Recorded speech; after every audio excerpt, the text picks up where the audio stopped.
Good evening, everybody.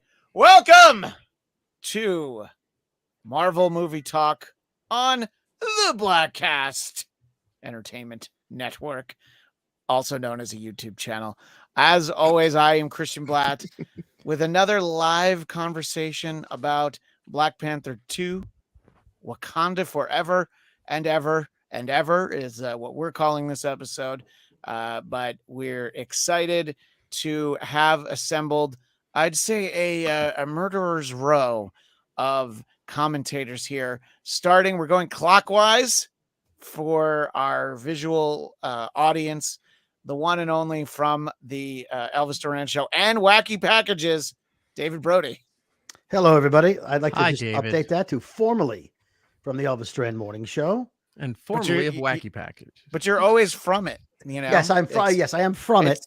But I don't know. I mean, Erik, are you usually introduced as it's Erik Nagel and the Opie and Anthony show, or do you try to just keep It depends. I never bring up the other show, but they love to bring up the other show, so that's fine. But Brody just needs to do what wrestlers do now. When they leave WWE, they just put FKA, and then they put their wrestling formerly known logos, as titles, all that stuff there. Because as long as you have the FKA, WWE can't really do anything against you for copyright or what about CKA, currurly known as a host of the Brooklyn Boys podcast? How about there you go? That's the lead. Yeah, and I already broke the clockwise because I jumped over to Erik Nagel of It's Erik Nagel, but also someone who knows all about the world of wrestling and FKA, the one and only Flobo Boyce, host of many things.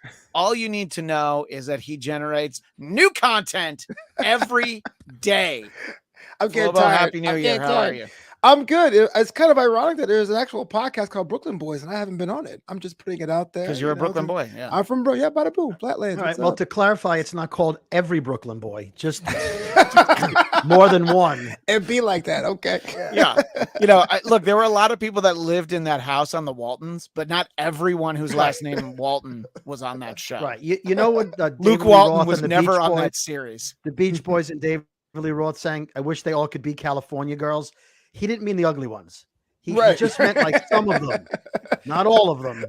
But he said all. Under the title on the album there, it said "No Fatties" right at the bottom. So you knew what he was talking about. I think to this day, any public appearance from David Lee Roth, somewhere in the contract, it does say "No Fatties." So I think it's just consistent. Flobo, I have talked to you many times over the years on the Blackcast and on a variety of shows. Usually we talk about Star Trek. What is your general feeling for this point of the Marvel Cinematic Universe? Where are you in terms of your appreciation? Exhausted. Sure, well, I get it. I would say this. I went to go see Shang-Chi because you got to support all minorities, right? You can't be just for your own team. So I went. But to me, it really, after Falcon Winter Soldier, I said, you got to earn my goodwill again. There was a time where I would go because it was a Marvel piece. But after having the Falcon try to buy a boat for 6 weeks, I was like, no, you got to tell me. It got to be compelling for me to go. And so I didn't understand. The bank manager was really all of us. Okay, that's how we treat people. You just missed the point. What's this we stuff there? What's this we stuff? Yeah, I give loans to everybody. Don't bring me into this. I know the hardship of getting crawdads and gill netting out on the bay. Right. I get what he was going through. I want Batman at Pet Boys next year for DC. That's what I want. Yeah. Just him trying to figure out the Batmobile. I need an oil change. I'm not paying extra for the filter. I know it's a scam. So, Flobo, with that sense of exhaustion, you walk into Wakanda Forever with what kind of expectations?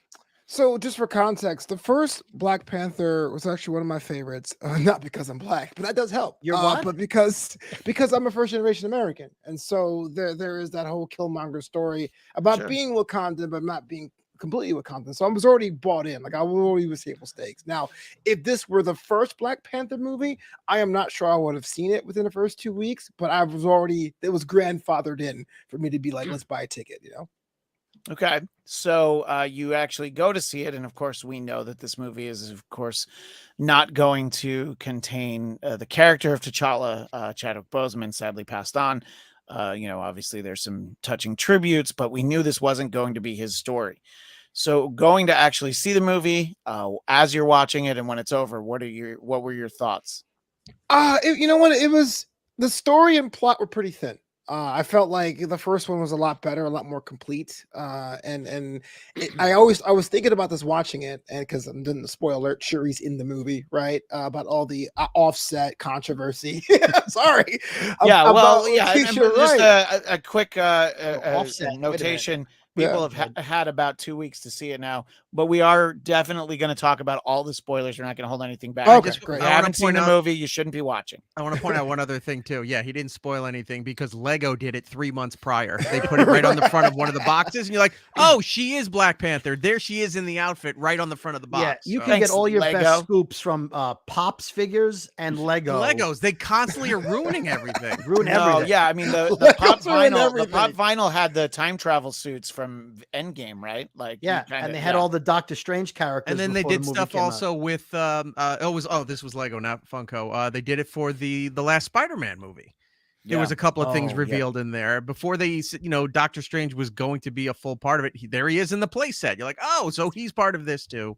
And the only thing that they did right was Grogu, Baby Yoda. They were like, yes, we know how much money we are not going to get this Christmas. We are not putting the toys into production because we don't want people to know he's in this. That's like the one time though. Yeah, but when you saw the Captain Carter Lego in 2 pieces, I mean, that was a giveaway as to what was going to happen. Giveaway. Dead giveaway, literally. Yeah, exactly. When the Reed Richards was actually just a silly putty that you couldn't actually mold the dumbest man in the Marvel universe, ladies and gentlemen. Yeah, there's just a melted floor laying in there. Yeah. So Shuri, obviously Letitia Wright. There's a little bit of a controversy around her. Some feeling she's difficult to work with. And, obviously everyone should be entitled to have an opinion, but sometimes when you work for a big company, they would like you to keep those opinions to yourself. And sometimes the actors in question do not abide by that. We're talking to Eugenia Carano. But anyway, so your thoughts about actually getting her in this movie? And, being like the central part of this. To me, the story and the plot were pretty thin. So I understand if you walked out of Wakanda Forever going like, oh, that wasn't cool at all. That was kind of a step down. I totally get that. But with my own biases and my experiences, what I personally enjoyed about this one, maybe on par with the first one, was everything else. The set design, the costume design, how they were able to show us another kind of world with a similar backstory with Nagel, and then making it different for that whole world as well. I thought that was pretty cool. They actually, unfortunately, there was times where I was spacing out watching this movie, thinking about it would be cool if they did this, or how about a 3-part that did this. So I enjoyed it, but yes, objectively, it is a step down, very much like Iron Man 2 was a step down from the first Iron Man. Yeah, I think that, there's a lot of, first of all, visually, this movie's great. There's a great cast. There are some sequences that I think I really like, all of that. But I keep coming back to the word that I was feeling after I saw it was that this felt very ordinary. I think that there's a lot of elements at work in this movie. And if you tweak a couple of the decisions that they made in terms of what ended up on the screen, this could have turned into like, oh, this could have been a great movie. Yes. There's good things in this movie. I don't think it's bad, but I'm not quite to the point where I'm like, oh, I'm disappointed by it. But I think because the first one was such a big event, it was an important feeling movie. I think it wasn't going to live up to it. But I think because after the premiere, the way that people were gushing about it, I'm like, all right, I know what I'm going to get. What did you think, Erik?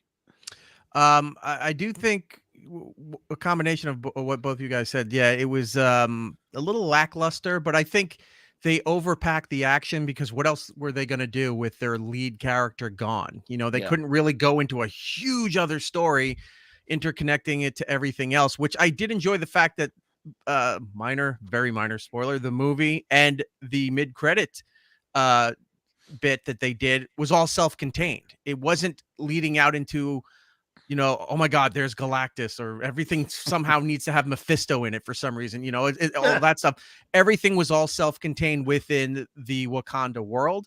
I liked the fact that they did that, and they didn't go too far out into the rest of the universe. There was not much they could do with him dying. I think they pretty much had. I would love to see what the script originally was going to be, or what the concept was going to be, had he still been alive.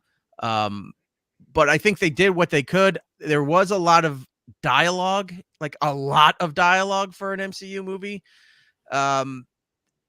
I don't know. I wasn't dissatisfied with it. I also wasn't checking my watch because it's almost 3 hours long, the entire movie. So that you had that going for it. But as far as being like stellar or standout, it was kind of average as far as an MCU movie goes. And I think that some of the MCU movies are so big and so great. And I know that the trend on social media in the last few months has turned to really shitting on Spider-Man No Way Home. But that was, to me, that was big. That was great. That's what I want. I look, because that's what people do, is they decide that something that they thought was great. Well, now's the time I have to say I didn't even really like it that much. Well, don't do that in the comment section on this video. If you like it, like it. No, right. Yeah, only shit on about Christian like he's living the part of the Walking Dead finale. He's just in his bunker. He's all disheveled. I'm not going out that door. I don't know what's out there. He's living the gimmick. Live the gimmick. But it's interesting what Erik said. David, I'll kind of start here with you. There is a smattering of opinion that this movie was too long. I didn't feel like it was too long. Yes, 2 hours and 41 minutes should be too long. As I'm watching, the length wasn't really the problem. Whereas to compare it to the 2 hour and 59 minute The Batman, that movie felt 2 hours. That movie felt 3 hours and 59 minutes at times. What did you think? Sort of starting from there, David. Did you feel like it overstayed its welcome, or was it about the length this story needed to be? I don't think the movie was too long. I think it took too long to get to the movie. Okay. It was like an hour and 45 minutes before you see Black Panther, maybe 2 hours. It was a long time getting there. Like, you knew it was going to happen, but it was forever, right? It was so much dialogue, as Erik said. It was we get the funeral. And by the way, the funeral, are you telling me no Avengers showed up? Nobody invited anyone? Yeah, it's a world power, no world leaders, nobody showed up for. I know you don't want to pay Chris Hemsworth to show up. Yeah, but you could have paid Paul Rudd. Paul Rudd could have been there. Right, he's not taking up much room. Yeah, right. All they had to say, I always find, like, if there's a plot hole, if you explain it, I'm fine with it. If they had said, I'm glad we kept it to just Wakandans, then there's no worry, right? But what if it was a Zoom funeral? Because it could have been during COVID. So, they had a webcam, to have seen, and everybody else is back in New York just looking in, sad, watching it on What about screen. if they had Ant-Man with his helmet down, Star-Lord with his helmet down, Spider-Man? Yeah, they're all scanned. Yeah. You scan them for their action figures. Right. Just put them back in there. Yeah. Well, you probably would have had to pay for Sony to have Spider-Man there. So that's fine. Yeah, it's a great point. But the main Avengers, I assume they liked him enough to show up. Like, Wong couldn't teleport in for a second, like he did in She-Hulk, and then just kind of leave. stretched thin these days, though. He's kind of everywhere. He's everywhere. Yeah, he's binging Sopranos. He's busy right now. That's right. He's busy. Really gets to the ending, and he doesn't know what's going on. I wonder if they'll time travel and change the ending. Maybe he will. Yeah, maybe he'll rescue Tony from. So that's not really my opinion of the movie. It's just to answer your question on the length.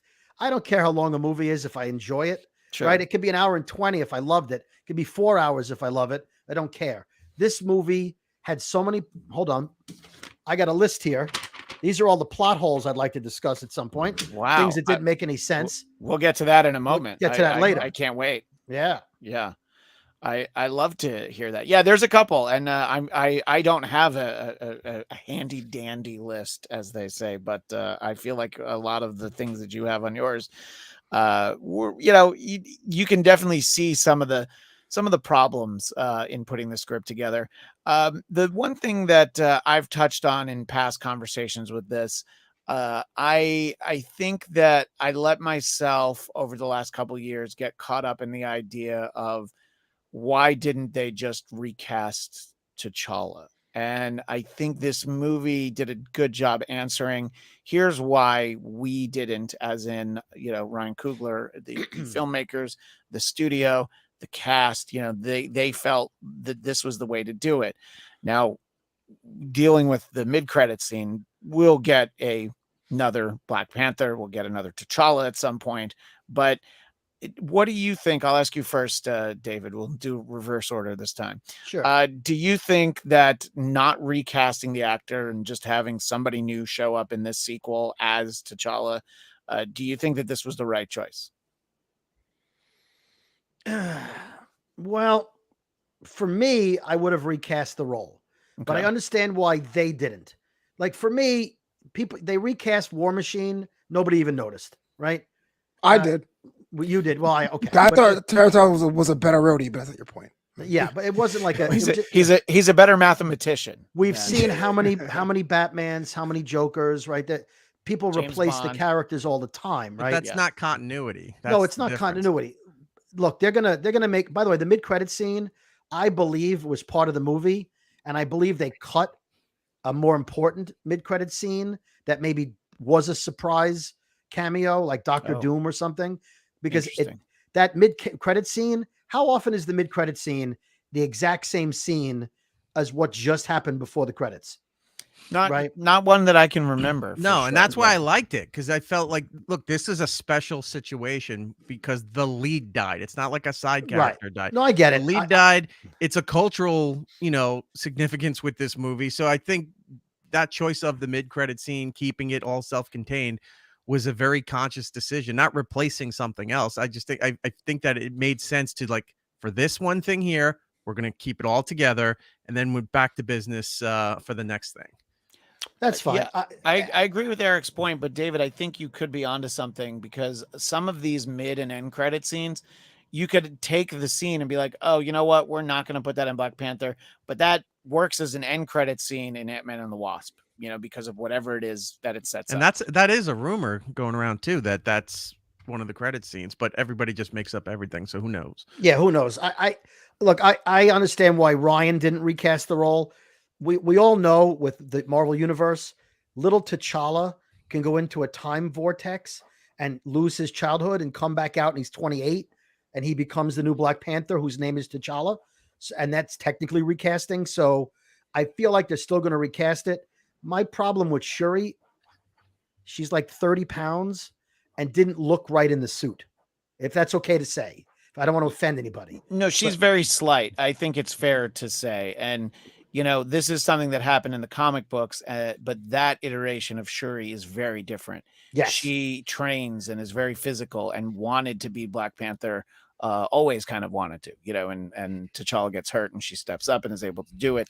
So yeah, I agree that I think she was incredibly popular based on that first film, but then also her other appearances in Avengers movies and such. So I think the idea of making her Black Panther is probably just something that they did sooner.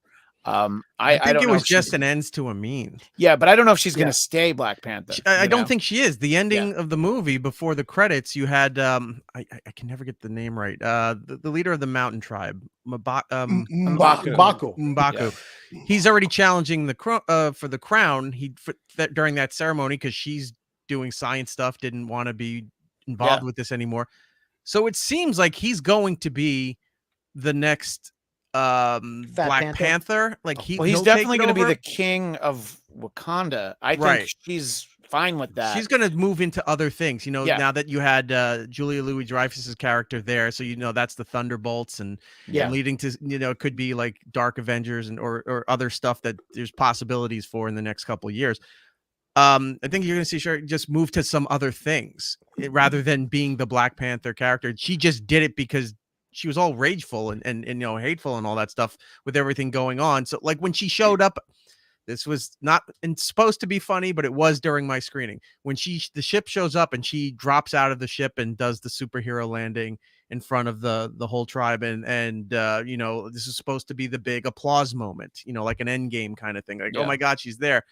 one person in the theater tried to make it an applause moment, and it was just awkward because nobody else was going with it. So nobody clapped in my theater either. And then the slow clap, like you hear, and I'm trying not to laugh because that just fell apart. But yeah, she was just doing it to she was in rage mode to help her family, all that stuff. But then, clearer heads prevailed, and then she's like, this isn't me. I don't want to do it. So I think it was, in a way, it was the logical transition before giving the title to somebody who's going to have like a 1.5-year run or something, wrestling term for you, for the next champion. This was a transitional champion, because this guy's contract is done. You give the belt to this guy. He wears it for a month or two till that guy comes over, and now that guy will take it and run. So you're saying that Bob Backlund is going to be the next Black Panther? No, he had a 4-year run. Oh, okay. Crossface chicken wing. So Flobo, your thoughts on not recasting and at least for the moment having Shuri be the Black Panther? So not recasting put the movie, it could have been great, into that good territory, right? It reminds me a lot like the Fast and Furious 7, which was like, it could have been a lot better than it was, but we kind of gave it a pass because the untimely passing of Paul Walker. I would not have casted T'Challa. I would have loved M'Baku to be with the Black Panther in this one. I thought it was cool, but to use wrestling terms, he got jobbed out so hard in this movie. All right. Yes, I'm sorry to step on you, but you're in the kingdom of vibranium, right? Or whatever it is. Yeah. He's wearing all wood armor. He goes to attack Namor with a wooden club, and then he turns around and punches him through his wooden chest plate, and he's knocked the F out laying down on the other island there. He's like, oh, I'm like, why is he all in wood when they have the most precious metal on earth? Man lives in the woods. Yeah. Wants to live in the woods, he's going to get wood. He totally got jobbed on it. Well, to be fair, in the first one, in the opening sequence, they said that tribe went out to eschew the vibranium meteorite. But you would think M'Baku himself would be like, maybe I shouldn't do that against a demigod. Marty McFly put the iron thing under his blanket before he went out and got shot. Everybody knows that old movie tripe. Why didn't he have something like that? Except nope, right through a piece of plywood, and he goes flying. Yeah, Mm-hmm. I guess he didn't think that he needed it. So Flobo, you understand the decision, and you kind of agree with it. I think for the most part, people who have seen the movie, you have a couple of holdouts.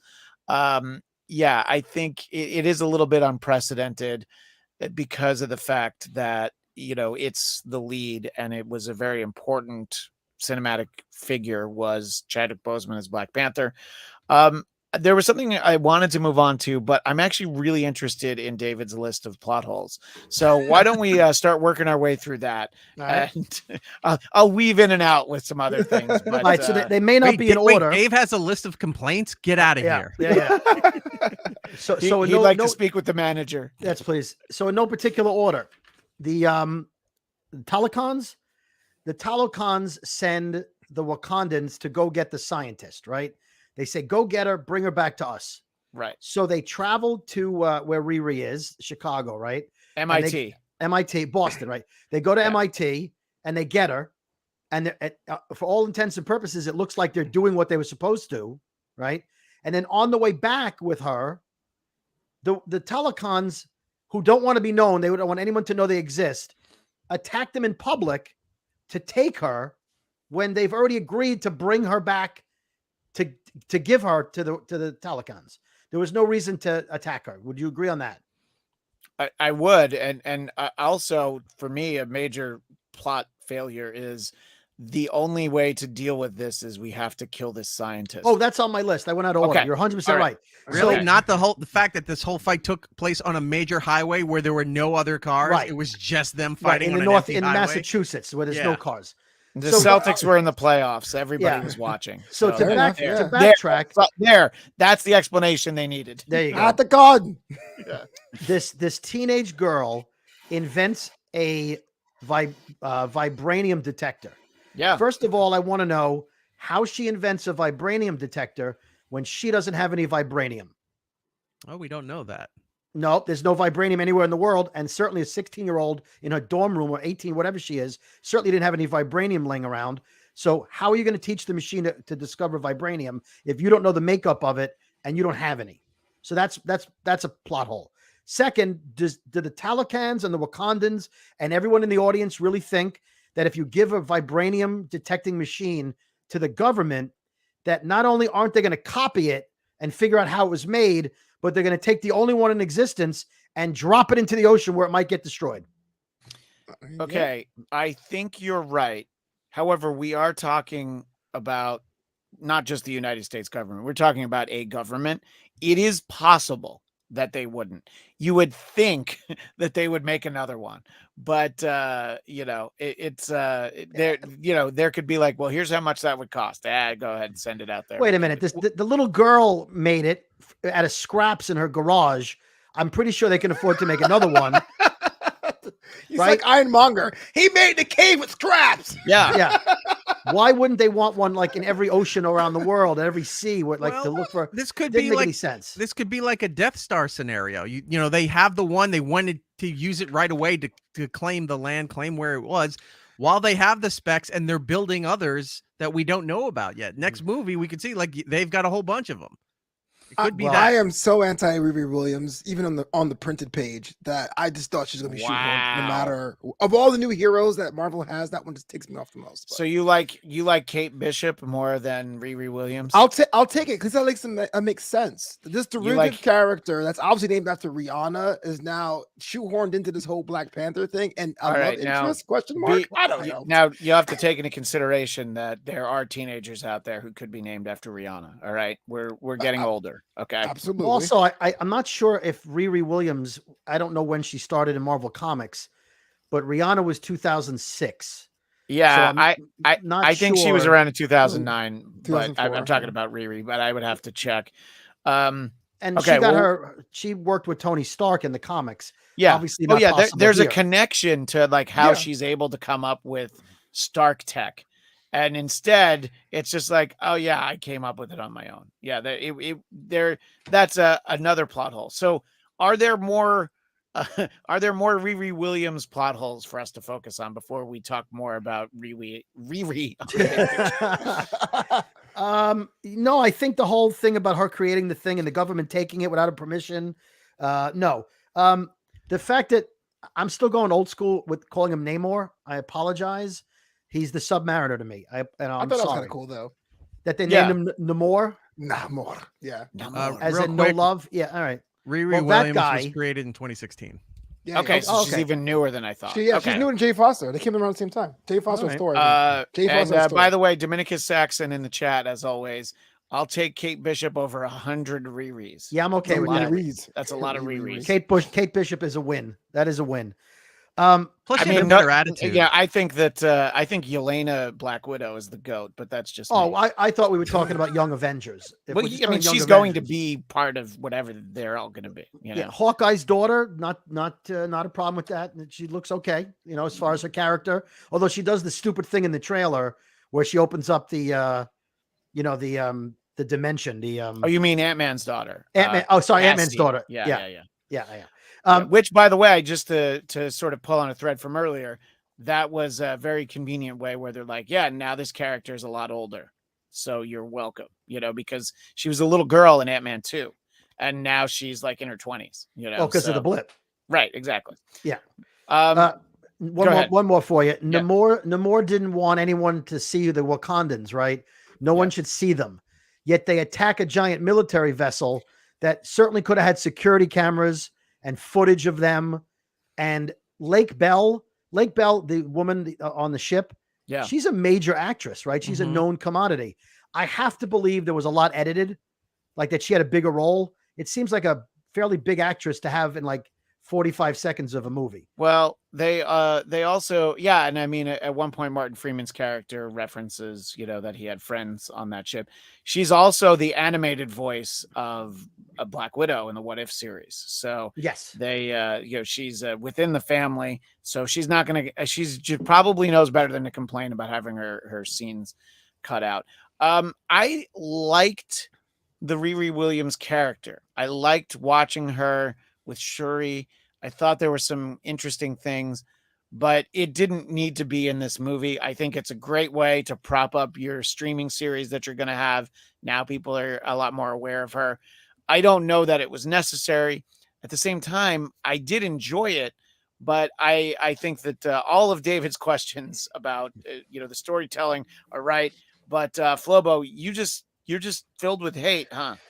I just, again, that the new Marvel class of heroes that came around that time, the 15, 16, 17, everyone has a tie to the old guard. I get it. But to me, Ironheart was just such a tacked on thing with a character that was kind of like this paint by numbers. She's inner city, she's smart, and she's sassy, and she's going to be the next foil to Tony Stark. To me, it was like such an engineered thing. And in this version of the movie, while fun, I feel like there was a draft of the script where Shuri and Riri were kind of going to be like the love interest, but didn't really happen. But they were kind of friends, but they kind of weren't. I don't necessarily know what that is. Was the whole purpose of this to say that Shuri can reach out to new people and learn how to be a diplomatic as T'Challa, or really was it an issue of just trying to get Riri inside or on stage? Because it was shoehorned. Yeah. Flobo, on your laptop right now, be honest. How many different fanfic scripts do you have where there's a relationship between Shuri and Riri Williams? It's very I'm obvious on trial here. That's why you're putting it out there. I'm on trial here. It's fine. It's fine. Okay. Who builds people a car unless you want to make out with them? I'm just saying. Okay, I have a question about the car, which was an early 70s Challenger. When the car was at the beginning of the movie, it was orange. And then when they put it back together, it was red. Discuss. They don't have any orange paint in Wakanda. Next question. It's just of all the things that they invented there, they were just like, I don't know what lighting. Is that color? One was in a shady warehouse, the other was under like fluorescent lights in the Wakanda lab. So it was orange, it was red. Cut it out. Don't make excuses for them, Eric. All right, you're enabling. All right, Eric, where are you at on Riri Williams? Just in general, but how they used her in this script? Honestly, I didn't know enough about the character. Really, like a lot of this stuff in the last decade, I wasn't really overly familiar with. So when I heard that she was going to be in there, I tried to read up a little bit about her. And like Flobo said, I don't think it makes sense for a lot of her to be like she's now just going to be the next Iron Man when Iron Man was still alive. Look, he tried to give it to Peter Parker. You had what's her name? Penny. His girlfriend, his wife, Pepper. whatever. Pepper. Yeah, I'm spacing. It's been a long day. Where Pepper was going to be taking over a lot of that stuff. There was other people around him that could have War Machine could have been overseeing a lot of the Tony Stark science and the stuff being put together. She does seem like she's just thrown in there. Yeah. I know she's got a mini series coming out in, I think, the beginning of next year. No, later in the next year. It's later next year. It's in the fall. For the Ironheart series, and we'll see where that kind of goes. Yeah. But it does seem like it is going to be for like a younger Avengers, but it also does seem very forced into it. It doesn't seem like a natural progression into say what you want about Kate Bishop, but at least they were trying to show some sort of progression into her taking over a mantle or rising up to being whatever she's going to be. Yeah, no, the fact that there was no connection to Tony Stark, I think, is a missed opportunity. Yeah. And for our audio listeners, I want to make sure everybody knows that Cammy Egan wants to make sure that Flobo lets the hate throw him. It does only make him stronger. So this what backstory, man. Yeah. All right. What's another item on your plot holopalooza, David? I think that's it. I mean, I mentioned the fact that the Avengers didn't show up. I left off a lot of the ticky-tacky stuff that bothered me during the movie. Oh, one more thing. So I know Shuri learned how to fight, right? She fought in the Endgame. She had the gun things on the fists, whatever. But once she put on the Black Panther costume, she suddenly knows how to do spiral twirls and gymnastics and like all the stuff somebody who's trained a lifetime to be Black Panther knows how to do. It all just seemed very contrived to me that once she put on the costume, she's doing these amazing moves. She did the superhero landing out of the superhero landing, the Black Widow landing. When she was on the side of the ship, she was doing some incredible moves on the side of the ship that if someone's never fought before, I don't care what costume or flower you created and ingested, whatever, you're not going to do that. I just felt like they should have showed her training, or there should have been a history of her being a fighter. And then the whole Okoye thing with her getting fired and then having to get brought back once her mother dies. I thought that was unnecessary also. Well, this is that's a woman supposedly another one of the plot lines that there was more to, but for the sake of it being 2 hours and 40 minutes instead of 3 hours, there were things that they took out. So yeah, but I agree. Why does it happen at all if you don't really explore it? What were you going to say, Eric? I was going to say maybe, and this will be a bit far-fetched, maybe this is where our MCU Venom is hiding in the Black Panther suit. So Venom is really taking it over. It's total bullshit. There's no way that's even possible, but I'm just saying. I love that idea. Why not throw it in there that somehow Venom found his way to Wakanda. He's in the suit. He took over so she could do all the moves. When you consider the fan theories that we read so regularly, that's better than at least half of them. So, okay. Well, feel free to take it and go with it. Put it. I'm going to run with it. I'd be like, go with it. A source tells me that that's actually Venom. I think you got to the nail on the head about Shuri's size and her acrobatics. Like much like Killmonger, Namor has his own story, which could be seen as sympathetic. And if I was like kind of watching Wayne to see to be even a bigger bad, and it wasn't. So I wasn't looking forward to the fight. But I didn't believe for a second that someone that as strong as Namor or Namor has such a hard time in dispatching Shuri. And to be fair, the yielding scene, while important to show Shuri some mercy, was kind of like the air being let out of the balloon. It was kind of like, oh, I give up. It's like you're killing all the momentum of it. Yeah. Take him to prison. I mean, Black Adam was in a prison or inside of a prison. Give me something. Black Adam's in prison for like 4 minutes, and then they break him but out. he went. He was there for and does the purple flower give you like Wolverine type healing instantly? Because Shuri had a pole through her abdomen, and then all of a sudden she didn't, and she was fine. I mean, that's why she's trying to recreate it in the beginning, because the idea is that it could have helped T'Challa heal from, there's an illness that we assume is, cancer or something like that.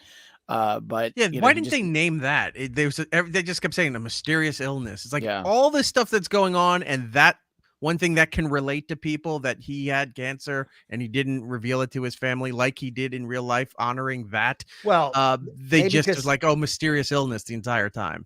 I don't know. Maybe they didn't want to make light of the fact that she could have just cured it. Right. I don't know.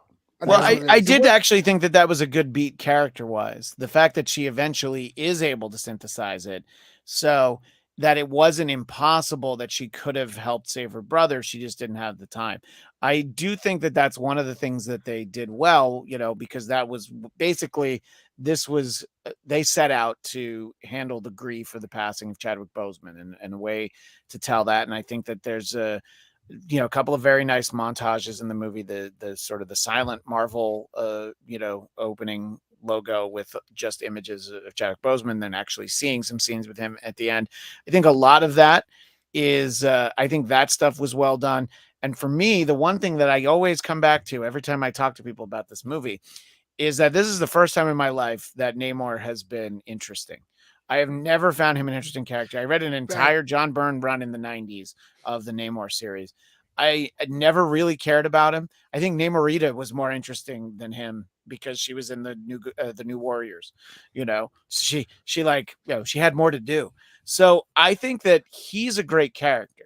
And I think giving him this backstory and, just sort of tying it back historically and all that, I'm like, yeah, they found a great way to make it interesting. And tie him into X-Men too. Another step forward towards X-Men. He's just like, oh, by the way, I'm a mutant. Yeah, exactly.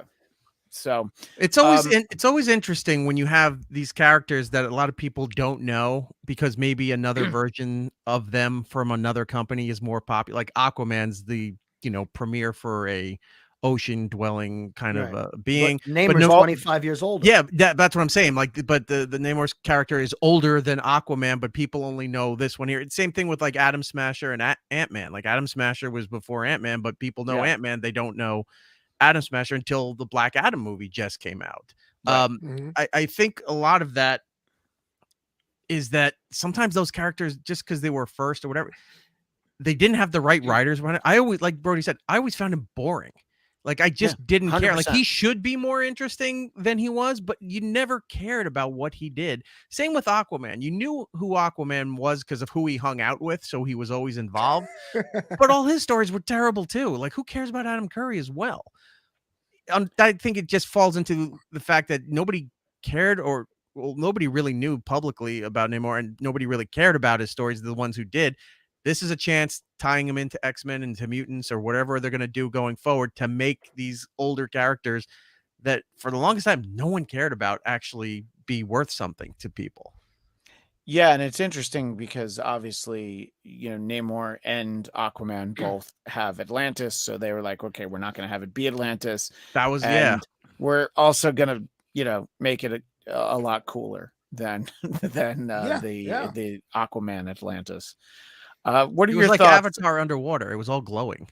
Yeah, no, and so it's all underwater, and we got blue people. So, like, do I need to see Avatar too? I guess No, I you don't. Yeah, what do you think, Flobo, about Namor? That to me was the coolest thing because Namor to me did feel like derivative. I'm not sure which one was first. Was Namor first? Yeah. So Namor is like a couple years before. More than 20. A lot he was older. World War II with Captain America. Okay.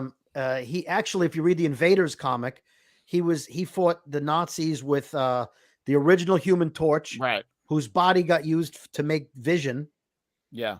And Union Jack and Spitfire, and it was a whole bunch of people. But Captain America and Namor fought the Nazis together. That's how long he's been around. Well, Hydrox came up before Oreos, and no one asks for Hydrox, right? No one gives a shit about Hydrox. I'll tell you, Hydrox only survived because they were kosher, and Oreo cookies were not kosher. Wow! And then, if I remember correctly, at one point Oreos became kosher, and then there was no use for Hydrox.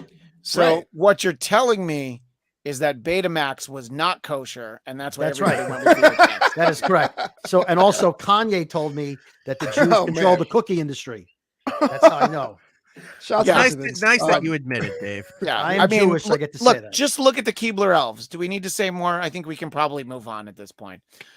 So in general, Flobo, Namor, you are happy with? I loved it. I thought this was a cool thing. Maybe I'm biased also because that was my minor in college, the Spanish and Mesoamerican Studies. I thought it was very cool to pull that into the water, what that would look like if there was a whole idea. And plus, they kind of gave us the old world, new world colonizer thing. It was almost like a rebeat of Killmonger in that way, but from a different angle, which I totally enjoyed, which is why the final fight was so disappointing for me, because I really wanted Namor to win, or they combine and find a bigger bad, Yeah, but they basically put him in the microwave and dried him out. So all right, roll credits.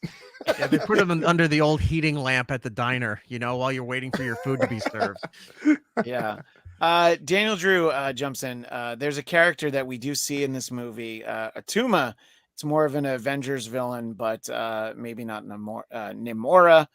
Atuma reminds me of one of Flobo's favorite characters from Star Trek, Kuvma. And I only mention it just to make you laugh. Star Trek Discovery. Yeah. The best Klingon ever. There were a lot of theories from the trailer that Namor wasn't the villain, that Atuma was the villain, that he got Namor's people to attack or do whatever they were doing, and that Namor was going to be the peacekeeper, and that he came in to sort of battle back against Atuma, but that wasn't obviously what happened. But Atuma's a much bigger deal in the comics than just the muscle in the movie, like he was. Yeah, there's for another network where I do a show, the Geekscape Book Club. We'll actually be doing a panel at LA Comic-Con on December 3rd. And we'll be examining a Black Panther story called Sturm und Drang. And that is essentially this idea that Atuma kind of gets Atlantis together to invade Wakanda. And Namor's like, wait, Black Panther's like my guy. What are you doing? And I think that it would have made sense. I think it's an interesting choice in the character that they didn't do that, though. That they really developed him in this way. And yes, he yields, but then, that scene that we get towards the end of the movie, he's clearly playing the long game. So we'll see. I wonder when we'll see him again. I don't think the next couple movies don't make sense, but maybe an Avengers level event is something where we'll see him again. Maybe Secret Wars, right? Yeah, Secret Wars.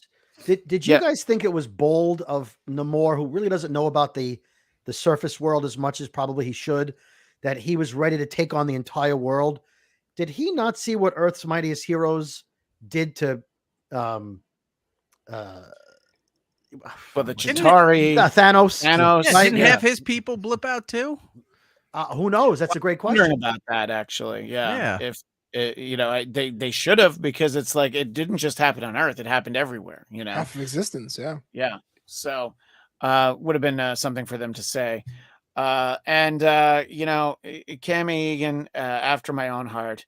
Can we please get Schwarzenegger to yell in an MCU movie? It's not a tumor. Thank you, Cammy. And that's great. And, Dominica Saxon really appreciated that. You could do that, look, make him Dr. Doom, and then it fits from that area of the world. I'm not the doctor. Look, I think that there's some good takeaways from this movie. And I don't know. I didn't want to be disappointed. And other people that were at the screening that I went to, I talked to. There's one person who agreed with me, but then other people I was talking to was like, all right, they saw. And look, anytime I go see a movie, I want to walk out and be like, wow, that was amazing. I loved it. Anytime that I don't, it's because I went to see Don't Worry, Darling, but also because when I don't, I'm just like, oh, that's too bad, because I want to like it. I mean.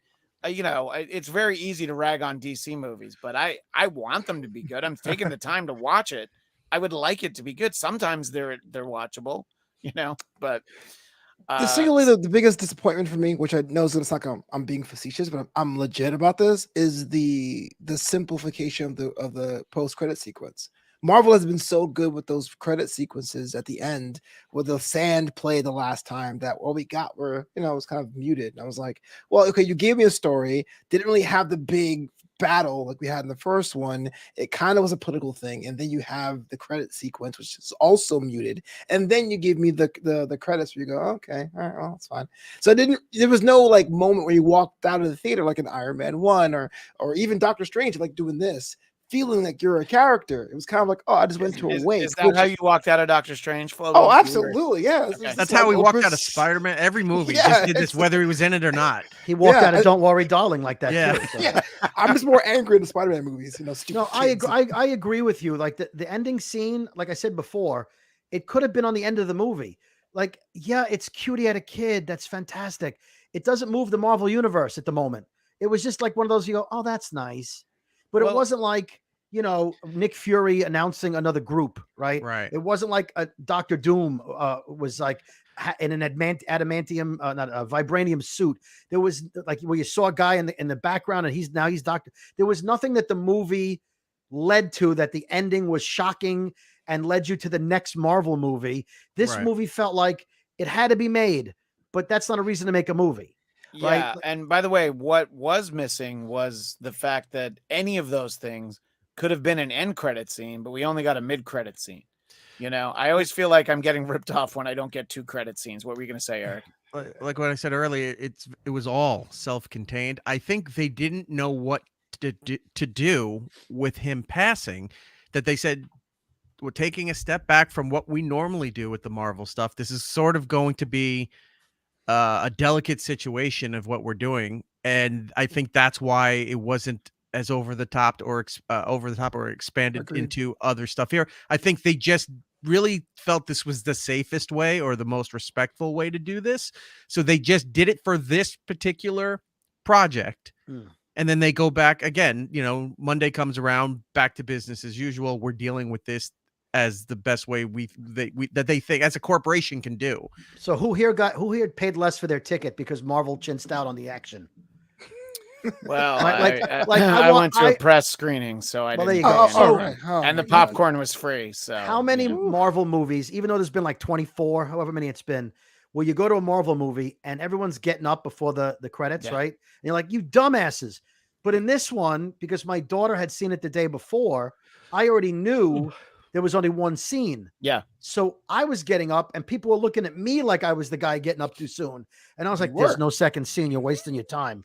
Because my daughter sat there for 10, 12 extra minutes and there's no second scene. I kept waiting. Yeah. I do that all the time. If I see friends that somehow went Tuesday, Wednesday, Thursday, but the movie opens Friday, yet they already saw it, I'll say, how many credit scenes do I stay in? And they tell me, and that's it. That's all I want to know is how long I stay there for, and then I know to leave. That's it. I don't want to know anything else. Wouldn't you want to watch the credits of the people who crafted films at all, guys? Yes. Yeah, on the home version. When I get it on Disney Plus, I'll do that. Legitimately, I do like to see the comic creators who they thank, since they didn't pay them. I figure that at the very least I should do is read who got acknowledged. Conversation in the chat. Ivan Soto said, am I biased towards Namor because he's half Hispanic, which speaks to Ivan Soto. And Dominica Saxon followed that up. I'm biased towards Namor because he's a badass. Personally, I couldn't care less that he's not half Mexican like me. But I think that the last wave, the last really couple phases, they've really focused on the diversity of their heroes. And, the cynic in me is like, yeah, because you're selling this stuff all around the world. So people want to see people that look like them, but also you're able to tell more interesting stories. This is why Namor's more interesting. He was always just the fish man with the winged feet, Yeah. But now you're bringing, Latin America, Central America, South, all that whole area there. The Caribbean can come into play now too, from where they're located. That's just another part of the world that we haven't focused on yet. So you can say, I know when people get mad, it's like, oh, they feel like it's a lot of forced casting and a lot of things, but you're completely right. It opens up stories in different parts of the world by casting people like this. Yeah. So that we're like, all right, not everything's in North America. Not everything's in New York City. Now we have an area of the Caribbean and South America there that we can focus on. We've got parts of Africa already. We're going to venture in, they've already been kind of teasing Doom's Village and all that. So we're going to go into like the Eastern Bloc area of Europe and Russia. Like it's opening up more pieces of the world into the universe. That would have been great, actually, if at the United Nations there was they have the little name plates for all the countries. If Latveria was just sitting back there, yes, that would have been a nice touch. Yeah. Did it bother anybody that after a fight with a water god that Chala's kid is on an island in the middle of the Caribbean at all? I thought, give him a mountainside, give him somewhere elevated. No, okay, I'll stop. I mean, look, you're not wrong at all. But look, there's little things to poke a hole in the movie, but it's and while I enjoyed it for the most part, maybe one of the things that I said when I first saw it was, in a lot of ways, it almost like, okay, yeah, so this was MCU chapter 26 out of 200, 300, whatever. So it just sort of, it feels like it didn't even move the bigger story along. And one of the things we barely talked about is, Julie Dreyfus, Martin Freeman, their characters are fun. That was the weirdest part in the movie. Entirely unnecessary. Yeah. Yeah, I know. That was the most off-putting part of the movie. Yeah. It's like, I can't see this. Who is it harder to believe? Yeah. That like that the two of them get married. I'm like, that's really weird, but who's it weirder for? Yeah. Right? Valentina or Ross, who's apparently not related to Thunderbolt Ross, at least not in the comic books. Harrison Ford's going to be Thunderbolt Ross. Yeah, right. Exactly. And, that whole storyline was, if you had him in the movie just so he could rat out where Riri went to school, okay. But Val didn't need to be in the movie at all, except if you wanted to show that she's now part of the government officially. But I feel like she's the director of the CIA. So right, you could have done that in an MCU show. She didn't need that much screen time, right? Like it was. If you want to make it less than 2.5 hours, take out that subplot that didn't need to be there. Yeah. No, I agree. But I don't know. Did you have any feelings like that, Flobo, about things that they were trying too hard to focus on the world building? I think they didn't get too bogged down in it, but did you see moments where you were like, all right, just tell this story? It was interesting because like I can't think of any particular storyline that I wanted to cut out, but I'm cracking up because I had texted Christian while the movie was going. And he's like, "You're not texting during the movie, are you?" I'm like, "No," because I knew you were. That's but why would I be doing that if I wasn't fully engaged? So I don't know. It's a hard question to answer, but yeah, I totally was kind of looking at the phone because Marvel movies do have that bloat. And again, compare that to Black Adam, which is a movie I saw 2 weeks prior. That was like 100 minutes. That was like you blink and you miss it and it was done. And that story was kind of meh too. Oh, like it was the action was great, but it was nice just to see a superhero killing people all the time. That was fantastic. But the rest of the story is like, oh, they just oversimplified the story, and The Rock didn't really try for an accent or trying to learn English. He just was speaking slower as The Rock. Oh. Everything else was fine, but the story was just. The Rock always goes over. I'm gonna vote for Dwayne Johnson never trying to do an accent, so I'm okay that he didn't. You know, we don't need a Robin Hood Prince of Thieves moment on his reel. Maybe we do. Maybe we. You know what? You might be right. Yeah. So I don't know. Look, it's a bit of a heavy movie, and you know there is some fun to it, but. You know, Angela Bassett was phenomenal, and they killed her off. Terrific. And supposedly that was in the earliest version of the sequel for this, where it still would have been T'Challa. There was always a plan for Namor, and she was going to die. And you know, these beats would have actually been similar. But I thought it was great. Her being able to fight, that makes sense. You know, so do you think? Yeah. Based on the reviews before you saw the movie and now that you've seen the movie, would you agree there's an undertone of you're not allowed to not like the movie? Yes. I feel like the reviewers were like, oh, it's so great. And it's such a beautiful tribute. That's fine. It was a beautiful tribute. They did a great job with that. But I feel like people will get angry at you if you say you didn't like it. Like, how dare you? The movie was like it had good moments, but it doesn't have to like it. And I feel like you're getting in trouble for saying you don't like it.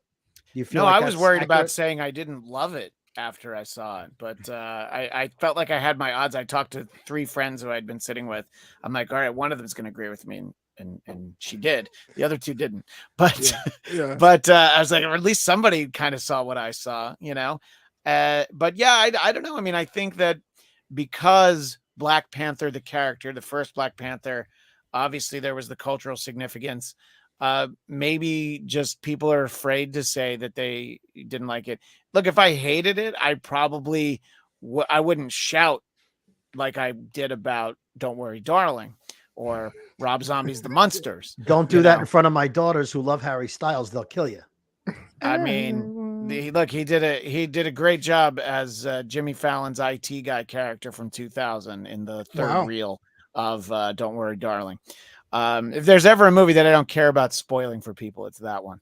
But I don't know, Flobo, what do you think? Do you think that maybe there is some more dissatisfaction with this movie, but people are like, yeah, it's 2022. I don't want the headache of saying I didn't like Black Panther.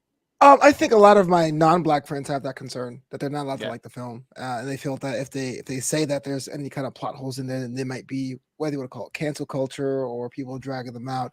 I always felt that these kind of movies always were polarizing, except for Green Lantern. Everyone hated that movie, but I totally get it, because the first Black Panther, again, was special to me not because I was Black, but because I was a first generation American. So like I really thought the story, Killmonger story specifically, was for me. And the second movie, much like compared to Fast 7, has a lot of holes and flaws, but we have to look past it because it could have been had our lead had not passed away. So you can't deny that. Like that's why I said there's things I like, but if I sit there and I said this movie is perfect, I'll be lying to myself, and that is just terrible. And yet Flobo is the one of the 4 of us that I think could shout from the mountaintops that he doesn't like Riri Williams.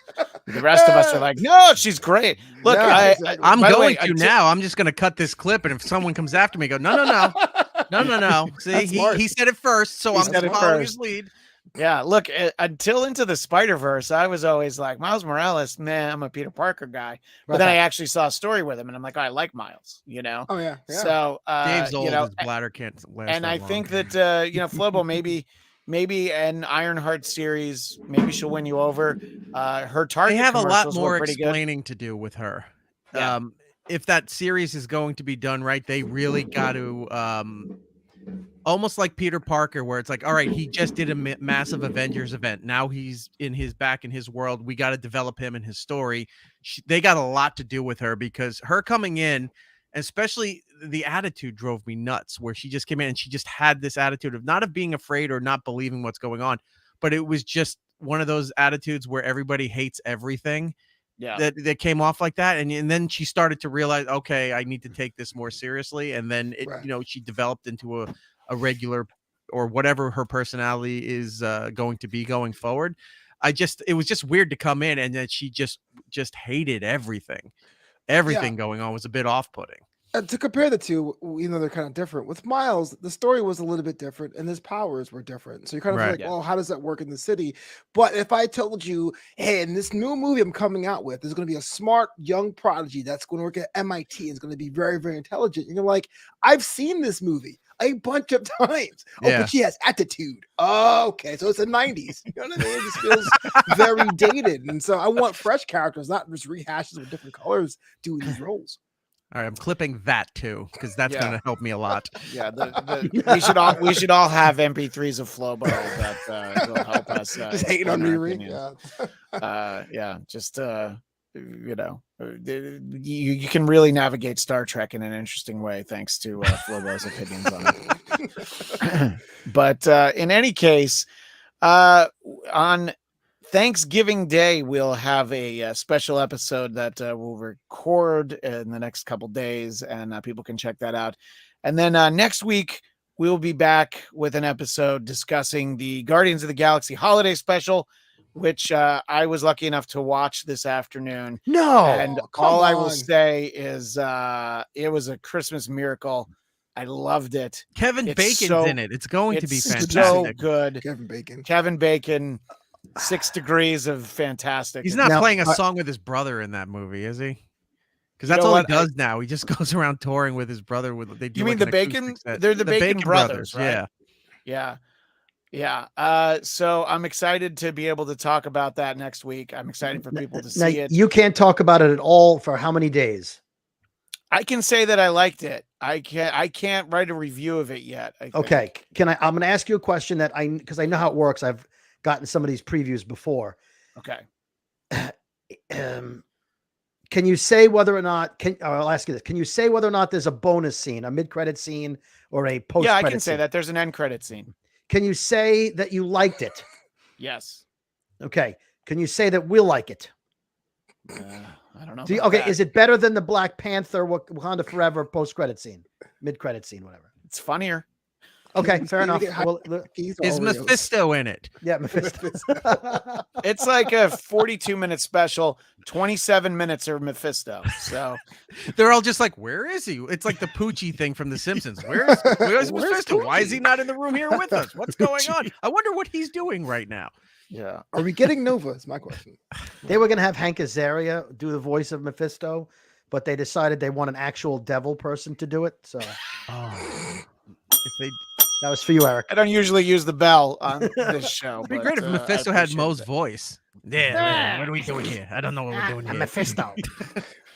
Are you wrapping up here, Christian? Because I was about to. Yeah. For everybody, since we're in the thing with Marvel here, I'm asking everybody the news today that came out involving Blade, the new redesign, the restructure, what they're doing here. So Blade hired the director from Lovecraft Country, which was a great show on HBO, but they canceled it after one season. I don't know why.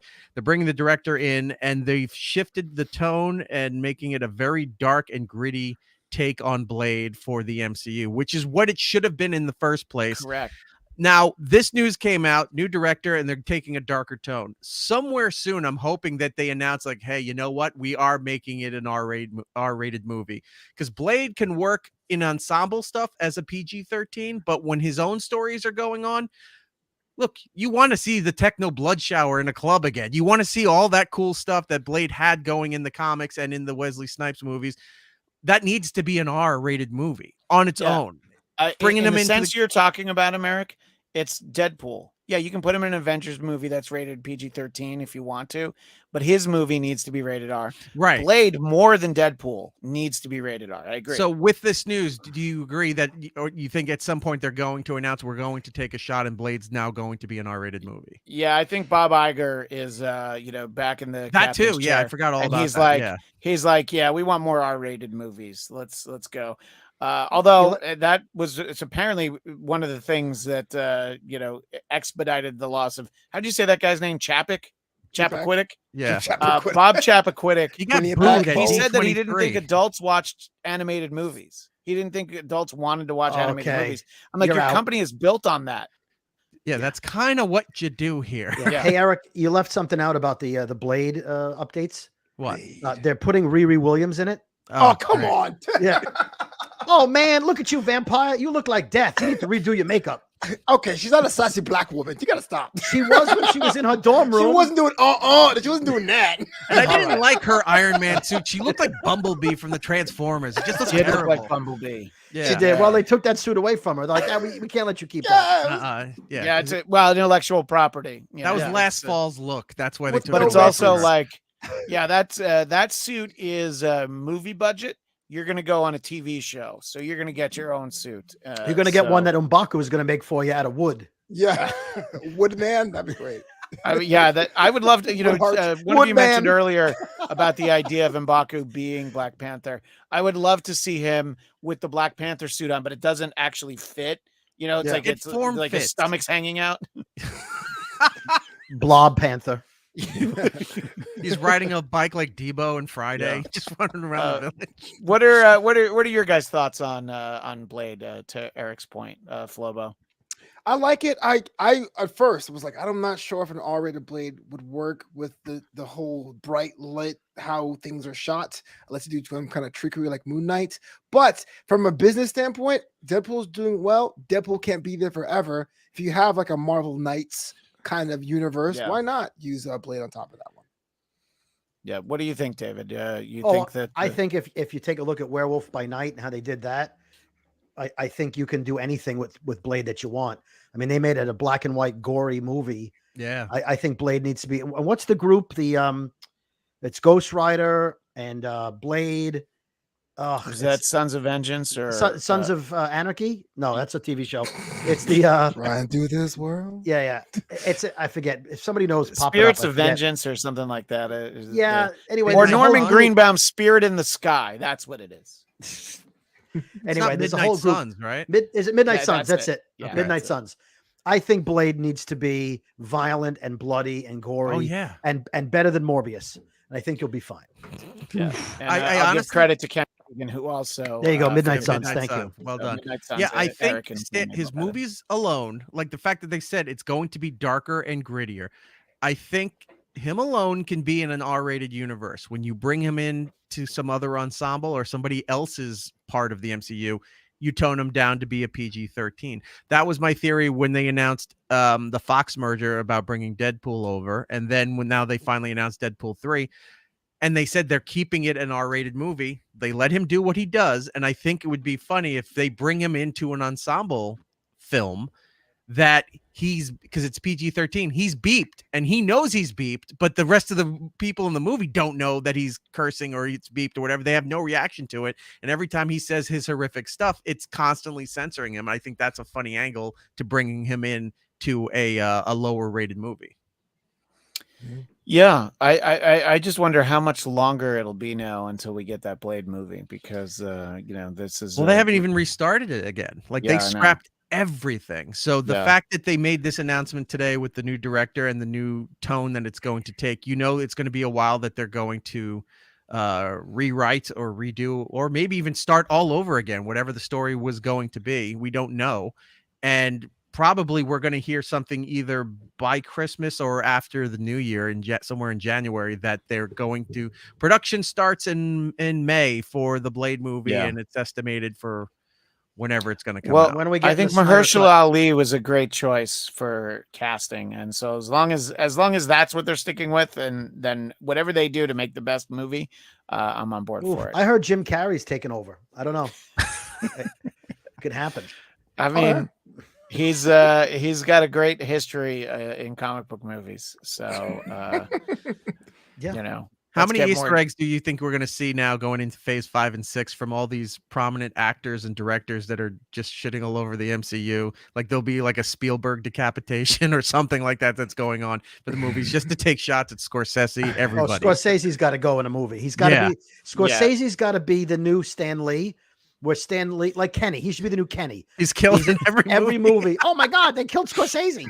Actually, it's just always on a TV in the background. That one clip of him getting killed from something. In the MCU, the only movie that Scorsese ever made was Kundun. That was it. It was the one shot that he got, and he never got to make anything else. So we'll stick with that. But I don't know. I think that, a lot of filmmakers get dragged into these conversations. I heard an interview with Quentin Tarantino, and they were trying to ask him, the same thing, like, well, what do you think about, Marvel movies being cinema? And he's like, I don't know, if I was a kid, I would love them, and I think that there's something to be said for it. But, not everybody has to like everything. No, I think that that gets lost a lot these days. But what do I know? Yeah, you always have to have a side, or where you stand. Where's the line that you're standing on to for this issue? And maybe you're not a movie fan, so you don't care about the Marvel movies, but then you don't care about the art house movies either. It's like, this isn't for me. You can say you don't like this stuff, but you're not paying to go watch it. So no one's telling you it's your job to go watch this stuff. So then don't watch it. Have to look. There's some Tarantino and Scorsese movies that they put out that weren't that good. More Scorsese, like that Irishman was garbage. But everything since Godfather 2. Yeah. Okay. That's a wide berth. Items all right. Yeah. But you don't have to like it, but it's just, it gets clickbait headlines because if you say something about Marvel, because it's, whether you like it or not, biggest franchise ever. It's bigger than, Harry Potter, and it's bigger than whatever Star Wars and all of that other stuff. It is what it is. So you're going to take a shot at the guy on the top. So you don't have to watch it. I think there's more Avatar movies though being made than there are Marvel movies. They're just for nobody. He's just making them for himself. Has anybody like Avatar 2 is coming out, right? And 3 is coming out right after that. We all liked Avatar 1 mostly because it was like breaking cutting edge technology. Oh, that yes. Do you remember any of the characters' names? Nope. The one guy's name is Sully, right? The main guy. I don't know. No, you're thinking of the Tom Hanks. The Tom Hanks movie. When no. Yes, I got those easy confused. Isn't they're basically the same movie? But like Star Wars, when they made Phantom Menace, right? That was the 1999. Yeah, the best of all of the Star Wars movies. Yeah, go ahead. But I mean, you waited 16 years to see Star Wars again. Yeah, I don't know anyone that's like, what was any of the characters in Avatar going, oh God, I can't wait to see what happens with the relationship between what? They blew the tree up. The white people are bad. Like, mankind is bad. That's true. That was not the point of the movie at all. White people are bad. Details. Well, what I mean? Not non-blue people. Yeah, it was the government is bad. The government's like zombie bad. films, we are the people. Okay, we humans. Right.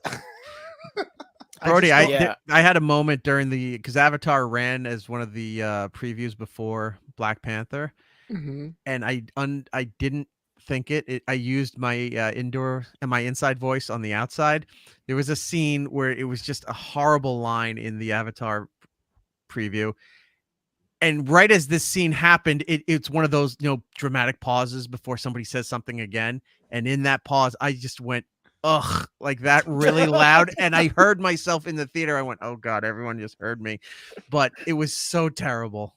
I was talking to somebody who said they loved Avatar. So I said, do you think Chaka will be in the movie, and will they have the same actor play Chaka? And he's like, I don't know. It's a good question. I'm like, there's no such character. I just made that up.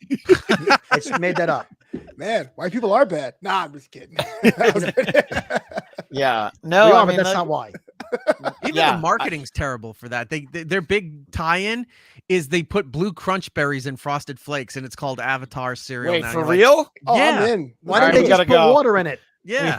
We already went over, but I got to go get some of those blue crunch berries. Oh, wow. Pandora Flakes. He's not kidding, y'all. Yeah. This is Pandora's awesome. an app. Jeez, yeah, you think that the marketing would be better since Disney owns Fox now, Yeah. And no, it's terrible.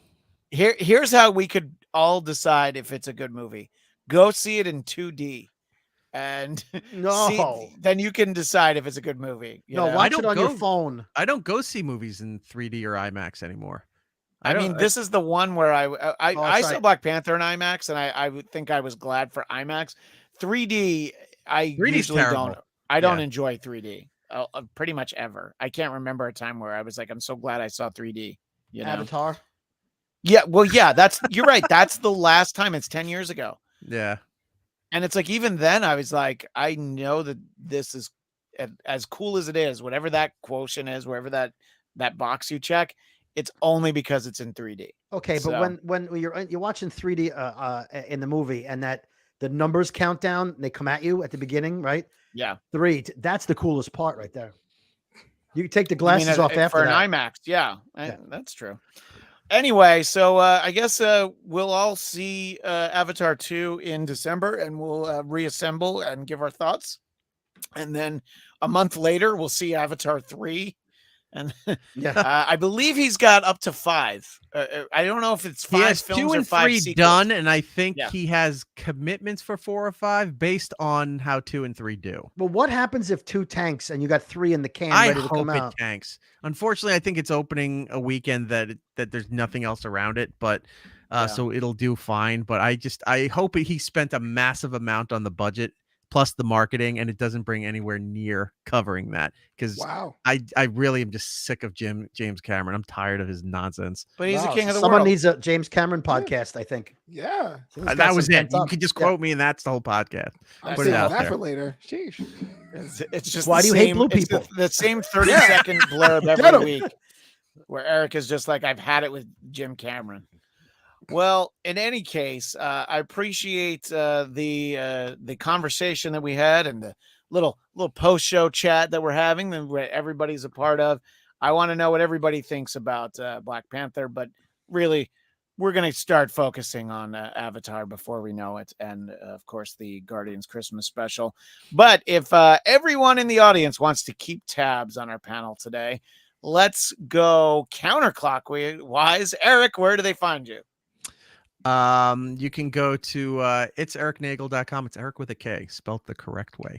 Itseriknagel.com has the links to all my my shows on iHeartRadio and Compound and all these other places. And it's Erik Nagel across the board and all the social medias.